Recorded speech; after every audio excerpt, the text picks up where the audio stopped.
It is 8:07. We're pleased to have Adrienne Olson with us, and Adrienne is the communications director of the Kilbourne Group, and they're the folks responsible for the development here at the Black Building. Adrienne, thanks for coming and hanging out with us today. It's a fun day already. I know the big party is still a little ways off, but lots of energy downtown here at the Black Building today. Yeah, good morning. It was fun to get to downtown Fargo at 5 in the morning before anybody else gets here. No traffic. Yeah, that was definitely a bonus. Adrienne likes early mornings better than I do, Alex. I've learned that. Yes.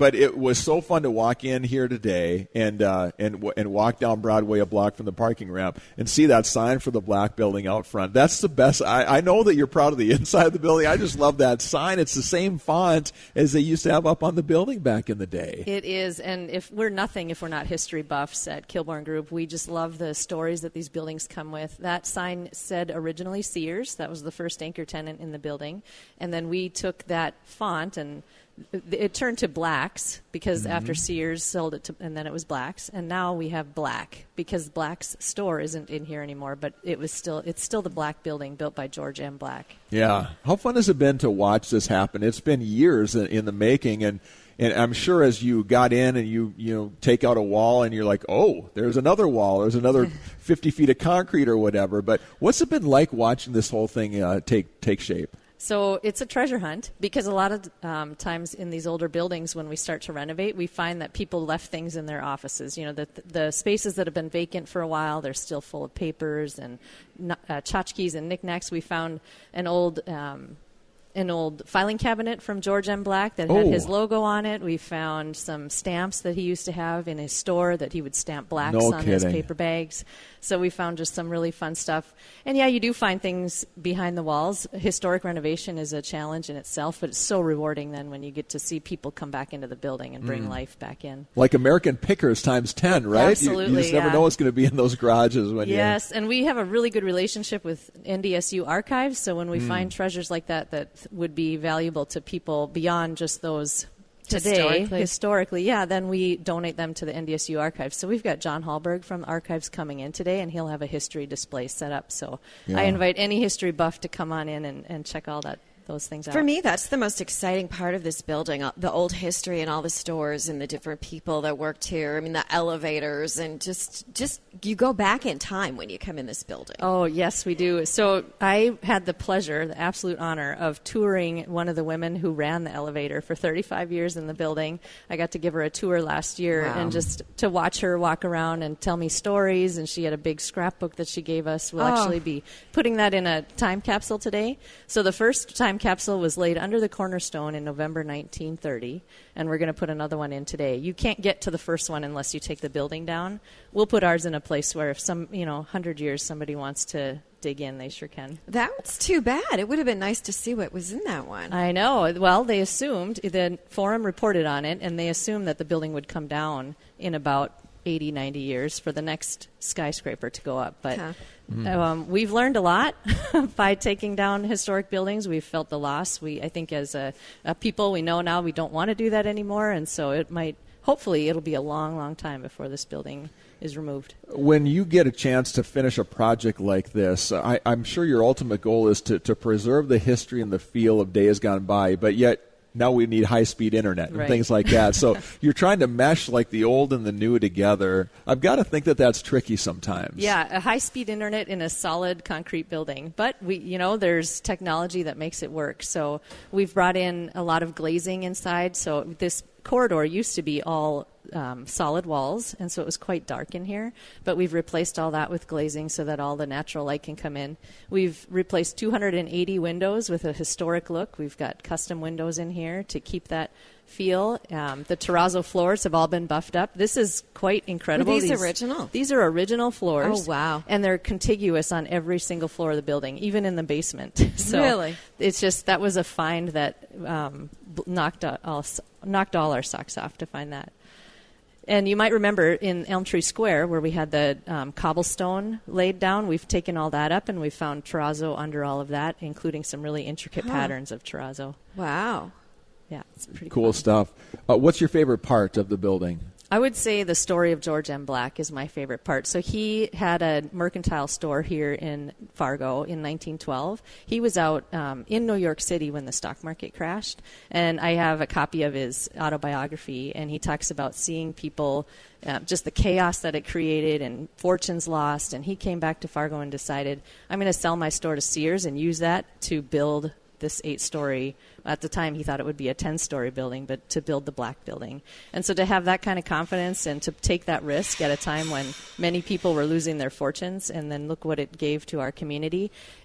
His descendants then also ended up opening up West Acres Mall. So the impact that family has had on our community and the growth is just a really fun story to research.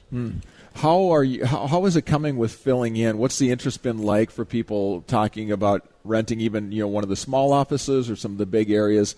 What's been the response in the business community to what you've done here so far? Yeah, so it's hard to have vision, I think, when you walk into a building that's completely demolished inside, but we do have a few that are able to see what it's going to look like at the end. So we've got a few of our offices on 5th floor rented already, and today is our first big push to show off the space. It's new and it's clean and it's ready. And then we have Bobcat moving in next month. We're very excited about that. They took a full floor and half of another floor for an innovation center. They're calling it the studio. So they're still leaving their headquarters out in West Fargo. Absolutely. Yep, but their they're headquarters just taking a piece of it here. Stay along the interstate. They have a beautiful building full of natural light out on the interstate too, and so this will be an innovation center where it's project-based work. Tell me about the spot next door. I know the Black building is configured kind of, you got all of this one vertical, and then next door, that one with a huge sheet of glass overlooking Broadway. Is that one spoken for yet? I'm still holding out hope that it'll be there in a few years when we have 100 people and we could fill it up. I'm going to hope against you on that one. Yeah, I bet you are. Yes, so we do have strong interest. There's nothing that we can announce, but we have strong interest in that space. It's so unique. So it's over the Scan Design, which is a great little Scandinavian furniture store right next to the Black building. And then the second floor of that building and the Black building tie together. So it's a huge, expansive space with giant glazed windows that overlook Broadway. It's just breathtaking when you walk in there with the expanse that it is. It's phenomenal. Okay, so you've got, so let's walk through the floors. 1 and 2, and then part of 3 is going to be restaurant, commercial, whatever, and that's still being filled in, right? Yeah, so we really envision that ground floor level to be something that invites everybody in. Anybody walking by on the sidewalk is invited in. So typically that's retail or restaurant. We've got our heart set on some sort of restaurant experience that's really kid-friendly. And we're going to have the plaza opening up right across the street. We hope that brings tons of new families downtown to enjoy the downtown. And then to have a place where they can eat and play some games across the street would be pretty cool. Yeah. Okay. So some retail and restaurant. Then you got Bobcat on they're on 3rd and 4th? Half of 3 and all of 4. And then we've got the 5th floor office suites, which are all furnished, and there's internet and parking comes with the suites. So it's kind of a turnkey system. And then 6, 7, and 8 are office space that's ready to go for whoever is looking to move to the Black building. Are you, with your leases, your contracts, are you half full yet, 25% full? How full are you? Oh, boy. I would say 15. Okay. Yeah. So just getting started. Yeah, just getting started. So today, hopefully, is a chance for people to come and take a look at it and see it and maybe catch the vision for what it could be. Yeah, I'm going to bump that to 25. With Bobcat, it's certainly 25%. Oh, sure. Yes. Yeah, that makes sense. Right on. What is it?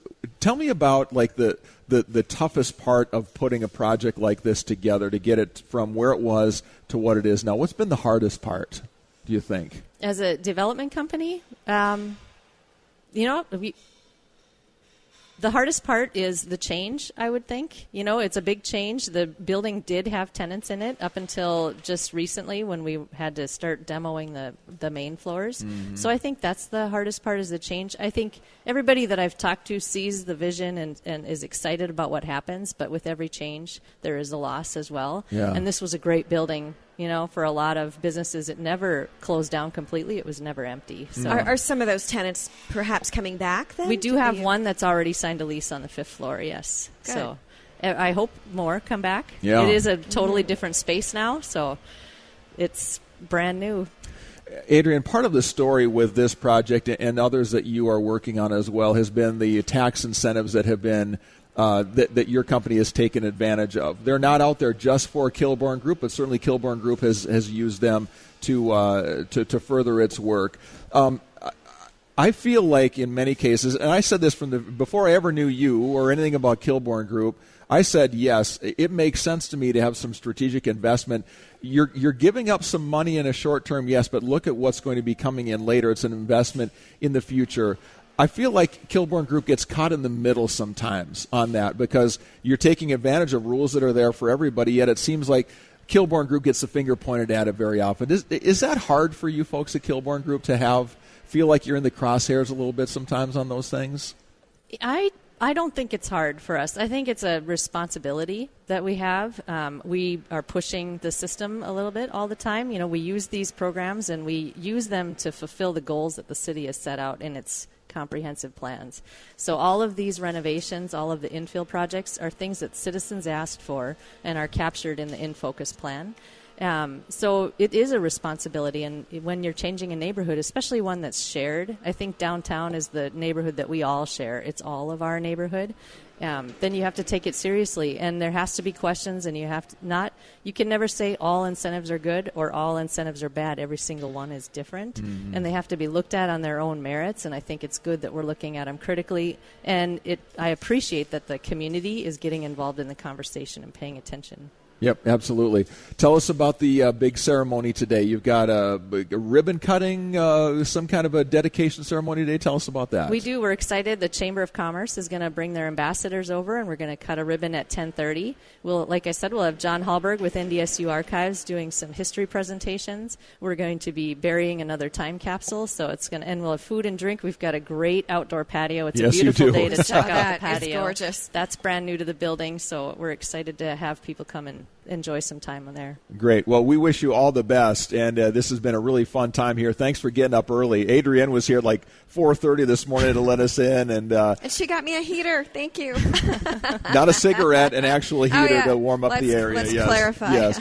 Adrienne, thanks for coming. Congratulations on the day. This is really a cool spot, and if I was just a one-man band looking for some office space, I'd be sitting here with a calculator trying to figure out how to come here and get one of those little offices. It's really neat. Thanks, Steve and Alex. It's a pleasure. Congratulations, and thanks for being great hosts for us here today. That's Adrienne Olson, and she's a communications director of Kilbourne Group.